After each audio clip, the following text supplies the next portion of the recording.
धन धन सतगुरु तेरा ही आसरा। साध संगत जी, आज हम पूज्य हजूर पिता संत डॉक्टर गुरमीत राम रहीम सिंह जी इंसा की अपार रहमत का करिश्मा आपकी सेवा में अर्ज करने जा रहे हैं।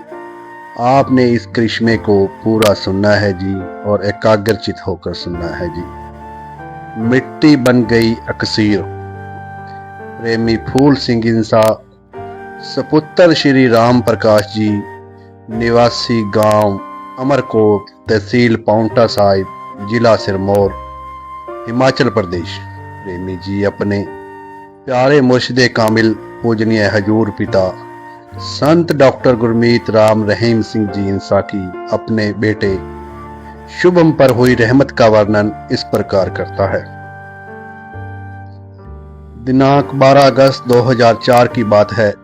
मेरे बेटे शुभम की उम्र उस समय मात्र 6 महीने की थी। वो बेड से नीचे गिर गया। उसके सिर में ऐसी कोई गहरी गुम चोट आई कि जिससे उसकी आंख की काली पुतली टेढ़ी हो गई। मैंने उसे पाउंटा साहिब अस्पताल में दिखाया तो डॉक्टरों ने उसे देखकर पीजीआई चंडीगढ़ रेफर कर दिया। 19 अगस्त को मैं उसे लेकर चंडीगढ़ चला गया। वहां पर मैंने देखा कि मान लो जो आदमी आज आया है उसका नंबर कम से कम 3 दिन बाद लगता है। यहाँ से मैंने शुभम को दिखाने के लिए पर्ची ली। वहाँ काउंटर पर तीनों पातशाहियों पूजनीय बेपरवाह शाह मस्ताना जी महाराज, पूजनीय परमपिता शाह सतनाम सिंह जी महाराज व पूज्य हजूर पिता संत डॉक्टर गुरमीत राम रहीम सिंह जी इंसा के फोटो स्वरूप और नारा धन धन सतगुरु तेरा ही आसरा के स्टिकर लगे हुए थे। मैंने सोचा कि ये बहन अवश्य ही सत्संगी है। यह सोचकर मैंने उन्हें धन धन सतगुरु तेरा ही आसरा नारा लगाया। बहन जी ने भी नारे का जवाब नारे में ही दिया। फिर मैंने उस सत्संगी बहन को अपने बच्चे की तकलीफ बताई। उस बहन ने अपना सारा काम छोड़कर मेरे बच्चे को पीजीआई के सबसे बड़े डॉक्टरों को दिखाया। वहां पर 7 डॉक्टरों ने बच्चे का अच्छी तरह से चेकअप किया। उन्होंने बताया कि इसके सिर में चोट आई है, जिससे इसके सिर की कोई नस फट गई है। उन्होंने बच्चे को वहां के बच्चों वाले अस्पताल के इमरजेंसी वार्ड के लिए रेफर करते हुए मुझे कहा कि इसे बच्चों वाले अस्पताल के इमरजेंसी में ले जाओ।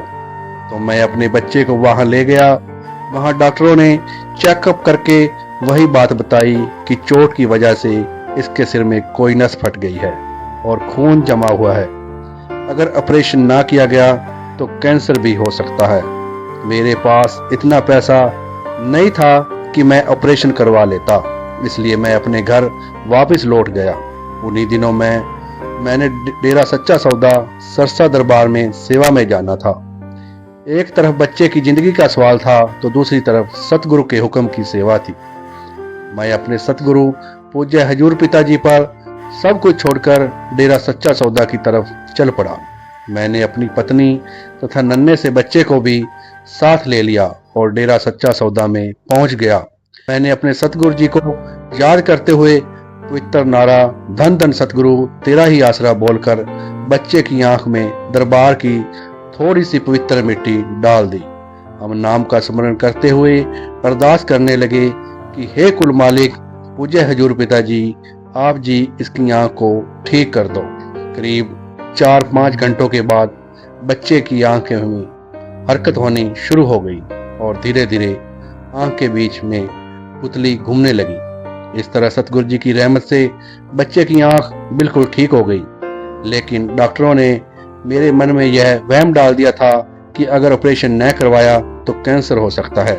तो इसलिए मैं डेरे से घर आकर फिर से पीजीआई चंडीगढ़ गया। उन्हीं डॉक्टरों ने फिर से बच्चे का चेकअप किया। कहने लगे कि पहले से हल्का सा फर्क है, अब इसके सिर का सीटी स्कैन करवाते हैं, उसमें साफ साफ पता चल जाएगा कि क्या गड़बड़ है। फिर हमने बच्चे के सिर का सीटी स्कैन करवाया तो उसमें नॉर्मल स्टडी आया। वो डॉक्टर भी रिपोर्ट देखकर हैरान रह गए कि वो फटी हुई नस कहाँ गई और जमा हुआ खून किधर गया। इस घटना को आज 20 साल से अधिक का समय हो गया है।